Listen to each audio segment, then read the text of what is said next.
अचरज है जिनकी रोटी पर हम लोगों के नाम मिले, उनकी सारी पीढ़ी में ही पूरे नमक हराम मिले। उनकी सारी पीढ़ी में ही पूरे नमक हराम मिले। देश की सरहदों को सर्वाधिक बेटे देने वाली हरियाणा की मिट्टी को राजस्थान की हल्दी घाटी की ओर से अपने प्रणाम निवेदित करता हूं। स्वागत। दिनेश भाई जानते हैं आज मुझे हैदराबाद होना था। मैं आज गुड़गांव क्यों हूं, हरियाणा क्यों हूं, इसका एक छोटा सा कारण समझ लें। मुझे 35 साल हो गए, मैंने कभी हाथ जोड़कर गिड़गिड़ाकर कविताएं नहीं पढ़ी हैं। जहां अच्छा लगे, आपका उत्साह मिले, मैं सोचता हूं। मैं यदि आज बेंगलोर होता, बंबई होता, तो एक दृश्य मेरे सामने होता। सुबह 4 बजे सफेद कुत्तों की चैन पकड़ करके घूमती हुई लड़कियां दिखाई देती और शायद गर्व से आपकी तालियां उठें। यदि मैं हरियाणा में हूं और 4 बजे मैं सड़कों पर निकलता हूं तो सरहदों के लिए तैयार होते सैनिक रेस लगाते हुए दिखाई देते हैं। इंडिया न्यूज हरियाणा जिंदाबाद, हमारा हरियाणा जिंदाबाद और हमारा देश जिंदाबाद। भारत माता की।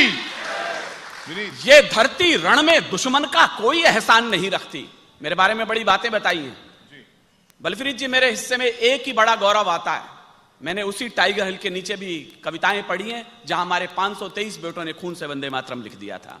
वहां पर सर्वाधिक बेटों के यदि नाम लिखे तो हरियाणा के बेटों के लिखे हैं। तब मैंने 4 पंक्ति कभी करगिल में कही थी, यह धरती रण में दुश्मन का कोई एहसान नहीं रखती। आपकी मिट्टी का स्तवन कर रहा हूं, आप कैसे स्वीकार करते हैं मुझे देखना है। यह धरती रण में दुश्मन का कोई एहसान नहीं रखती। जुगनू की दौड़ी झुक जाए ऐसे दिन मान नहीं रखती। और सीमा पर दुश्मन की जाकर जो मां का दूध लजा आए, भारत मां ऐसी कोई भी कायर संतान नहीं रखती। बहुत अच्छे, बहुत अच्छी भी कायर संतान नहीं रखती। भारत मां ऐसी कोई भी कायर संतान नहीं रखती। हम प्राण हथेली पर लेकर दिल में एहसास लिए बैठे। मैं न्यूज चैनल पर हूं तो मेरी भाषा क्या होनी चाहिए। हम प्राण हथेली पर लेकर दिल में एहसास लिए बैठे, दुश्मन के स्वागत की खातिर कुछ तोहफे खास लिए बैठे।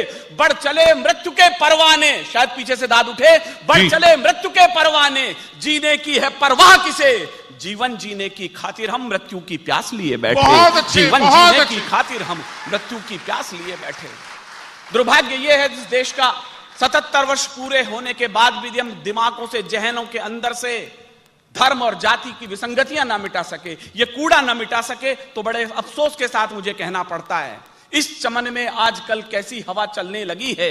संदली सी गंध क्यों दुर्गंध में ढलने लगी है। शायद मेरी भाषा समझे आप। इस चमन में आजकल कैसी हवा चलने लगी है, संदली सी गंध क्यों दुर्गंध में ढलने लगी है। बिस्मिल भगत अशफाक की साझी विरासत पूछती है। मेरे दोस्त डॉक्टर असुद्दीन बैठे हैं, बलप्रीत जी यहां बैठे हैं, 3 मजहब के लोग यहां बैठे हैं। तो जरा जितनी हिम्मत से मैं कह रहा हूं उतनी हिम्मत से आपकी दाद मिले। इस चमन में आजकल कैसी हवा चलने लगी है, संदली सी गंध क्यों दुर्गंध में ढलने लगी है। बिस्मिल भगत अशफाक की साझी विरासत पूछती है, देश की तस्वीर क्यों बारूद से जलने लगी है। देश की तस्वीर क्यों बारूद से जलने लगी है। देश की तस्वीर क्यों बारूद से जलने लगी है। हिंदुस्तान में सपने में भी हमने नहीं सोचा था कि 77 साल के बाद जिस देश की रोटियों पर हम लोगों के हस्ताक्षर हैं, वहां ढाका यूनिवर्सिटी के ऊपर से हमारे बेटों को इसलिए फेंक दिया जाएगा क्योंकि हम हिंदुस्तान के थे। मैंने लिखा, जिनकी आजादी भारत की सेना की कुर्बानी है। मैं गुस्से में हूं तो गुस्से में बोल रहा हूं, मुझे आपकी हथेलियों में तालियां नहीं चिंगारियां चाहिए। जिनकी आजादी भारत की सेना की कुर्बानी है, उन कायर लोगों ने भेजी कैसी क्रूर निशानी है। अचरज है जिनकी रोटी पर हम लोगों के नाम मिले, उनकी सारी पीढ़ी में ही पूरे नमक हराम मिले। उनकी सारी पीढ़ी में ही पूरे नमक हराम मिले। जिनके पुरखे, शुक्रिया, मुझे अच्छा लगा, इस दर्द को आप समझ रहे हैं, मुझे अच्छा लगा।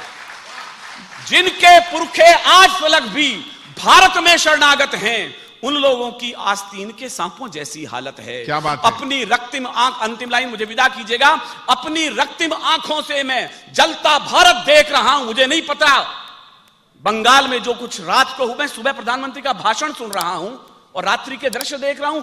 आईसीयू यूनिट के साथ एपरेटस तोड़ दिए गए। अपनी रक्तिम आंखों से मैं जलता भारत देख रहा हूं। आस्तीन में काले विषधर निष्दिन पलते देख रहा हूं। गिनती पूरी कौन करेगा इन पागल शिशुपालों की, कौन शीश बढ़कर काटेगा शकनी वाली चालों की। जिंदाबाद। कौन शीश बढ़कर काटेगा शकनी वाली चालों की। देश बड़ा है या फिर मजहब, अंतिम लाइन मुझे विदा कीजिएगा, मैं सबसे पूछ रहा हूं, देश बड़ा है या फिर मजहब, इसका क्या उत्तर दोगे? आने वाली नस्लों को तुम फूल नहीं पत्थर दोगे। मिलजुल कर कुछ युक्ति निकालो, जलता देश बचा लो तुम। अमर तिरंगे के पावनतम, तीनों रंग बचा लो। अमर तिरंगे के पावन। एक बार दोनों हाथ उठाकर तालियां, पूरा सदन। विनीत भाई, हाँ, कमाल विनीत जी। शुक्रिया, थैंक यू।